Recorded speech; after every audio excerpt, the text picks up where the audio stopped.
Hello guys, sa lahat ng aking mga YouTube followers, ayan, nandito na tayo ulit sa YouTube at ang una nating bigyan ng daan ay yung mga followers ko na nagsasabi na yes, Miss Jana, ang dami pong nang babash dito dyan sa Pakistan. Nakaka-hurt po kasi meron tayong mga alam mo yun, meron silang mga jewables, meron silang karelasyon dito sa Pakistan, and yet marami silang narinig ng mga bashing, ganyan, na mga negative na binabato dito sa mga tao sa Pakistan. Guys, ito lang po yung masasabi ko sa lahat ng mga nambabato ng nambabash dito sa Pakistan, kasi yan ay normal lang po yan dahil sila ay human. Tao lang din yan sila na nasaktan, na hindi na alam yun, hindi na i-push yung kanilang relasyon as alam yun na nagkaroon sila ng karelasyon ng mga Pakistani, and then hindi po nag-success, kaya naging haters sila. So pagka ganyan, huwag nyo na pong pansinin yung mga, alam nyo naman na yung relasyon ninyo ay you are doing well sa inyong relasyon. So kumbaga, huwag nyo nang pansinin yung mga niga na mga binabato. As long as yung relasyon nyo ay okay naman, maganda naman, wala ka namang nakikitang alam mo yun, mali sa relasyon ninyo, at mali sa yung karelasyon, ay okay na yan. So yung mga nang babash, hayaan nyo na, kasi it's their choice yun na yung behavior pala, it's their behavior na masaya sila na nambabash sila. Alam mo yun, masaya sila na nagsasabi ng hindi maganda sa kapwa. So hayaan nyo na. Kayo, pagka yung relasyon ninyo ay masaya ka naman, wala naman kayong problema, hindi ka naman ini-stress ng iyong karelasyon na isang Pakistani, hayaan mo na yung mga nang babash sa'yo. Hindi sa'yo dito sa mga tao sa Pakistan. Kasi ako, ranas na ranas ko kasi yan, yung nakikita ko noon. Ang mga nakikita ko noon, puro negative talaga.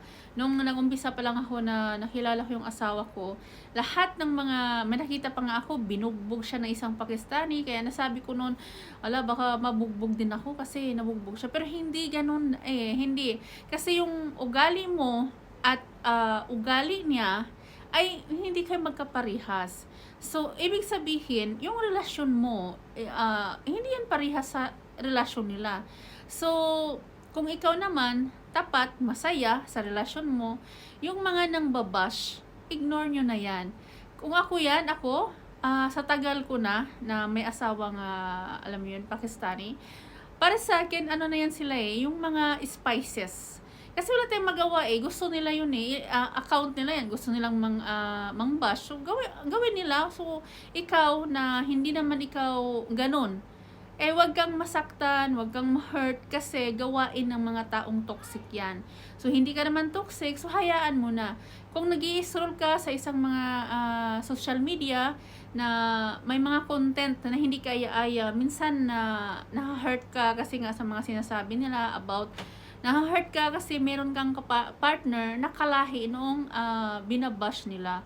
So, i-ignore nyo yan. Ako, binablock ko yan, scroll, block, ganun. Kasi ayoko makita yung mga, alam mo yun, yung mga nega. Kasi, ano yan nagpapaano ng emotion mo. And instead na yung relasyon mo ay okay naman, pag nakarinig ka ng nega, na hindi naman dapat, alam mo yun, hindi dapat pagtuunan ng pansin o hindi dapat i-absorb yung mga sinasabi nila, kasi hindi naman nangyayari sa'yo.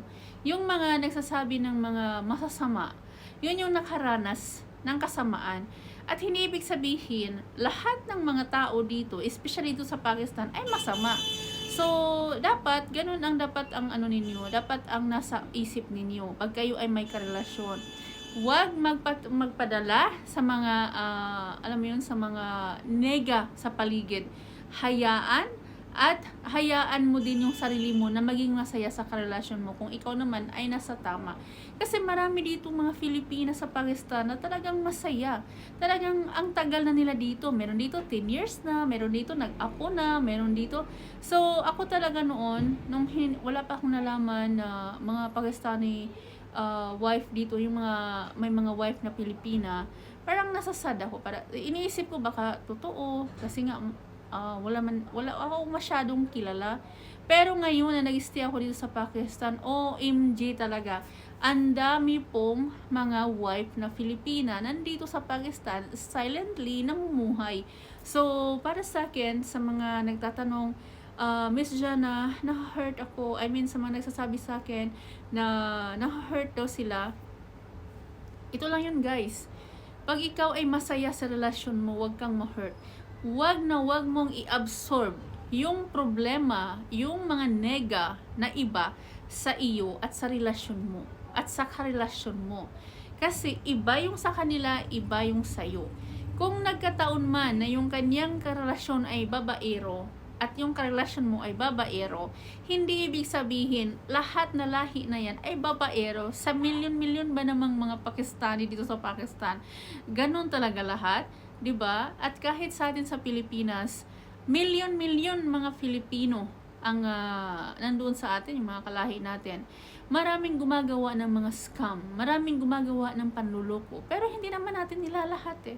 Ina-avoid lang natin, o baka itong manluloko, dapat alert ka, ganon.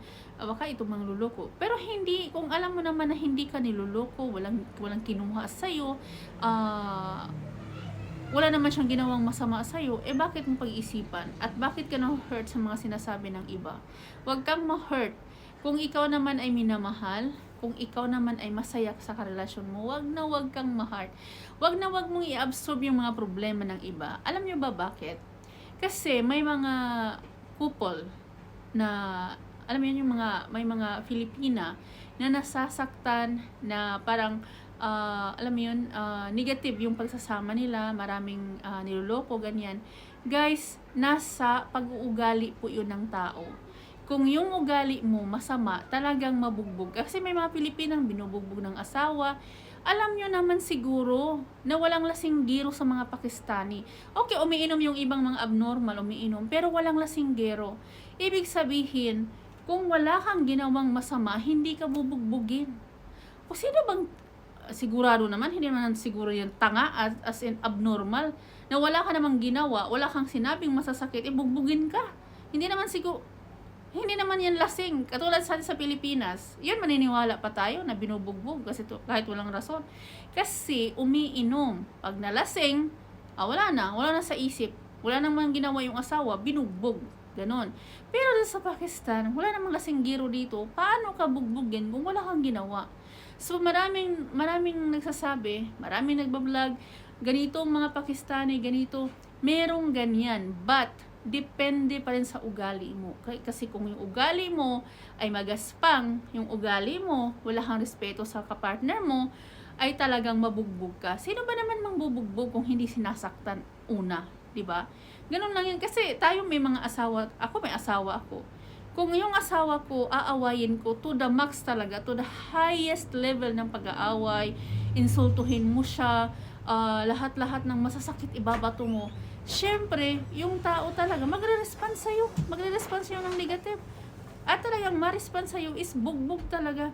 So, sa lahat ng mga ganyang bagay, huwag kayong ma-hurt. Kasi, yung mga yan is normal. At kung natatakot kayo sa ganito, na mga karelasyon dito sa Pakistan, wag kasi depende kasi yan sa ugali. Depende talaga yan sa behavior. Kung yung behavior ng isang babae ay masama ang behavior, talagang mabugbog. At wag talagang sabihin lahat na kung may binugbog ng mga Filipina, ay sasabihin mo na lahat ng mga Pakistani ay mamubugbog. Di naman siguro ganun ka-abnormal ang mga tao dito.